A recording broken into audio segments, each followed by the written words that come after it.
امریکی صدر ایران کے خلاف جنگ میں شامل ہونے یا نہ ہونے کا فیصلہ آئندہ 2 ہفتوں میں کریں گے۔ ترجمان وائٹ ہاؤس نے ٹرمپ کا پیغام بتا دیا، کہا مستقبل قریب میں بات چیت ہوتی ہے تو مذاکرات کے مواقع موجود ہیں۔ ایران پر حملے کا منصوبہ منظور نہیں کیا۔ امریکی صدر ڈونلڈ ٹرمپ نے ایران پر حملے کی خبر مسترد کر دی۔ ٹرمپ نے سوشل میڈیا پر بیان میں کہا، امریکی اخبار کو معلوم نہیں کہ میں ایران کے بارے میں کیا سوچ رہا ہوں۔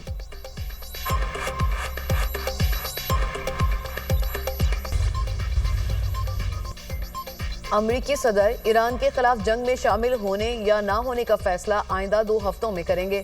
ترجمان وائٹ ہاؤس نے ٹرمپ کا پیغام بتا دیا، کہا مستقبل قریب میں بات چیت ہوتی ہے تو مذاکرات کے مواقع موجود ہیں۔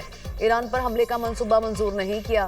امریکی صدر ڈونلڈ ٹرمپ نے ایران پر حملے کی خبر مسترد کر دی۔ ٹرمپ نے سوشل میڈیا پر بیان میں کہا، امریکی اخبار کو معلوم نہیں کہ میں ایران کے بارے میں کیا سوچ رہا ہوں۔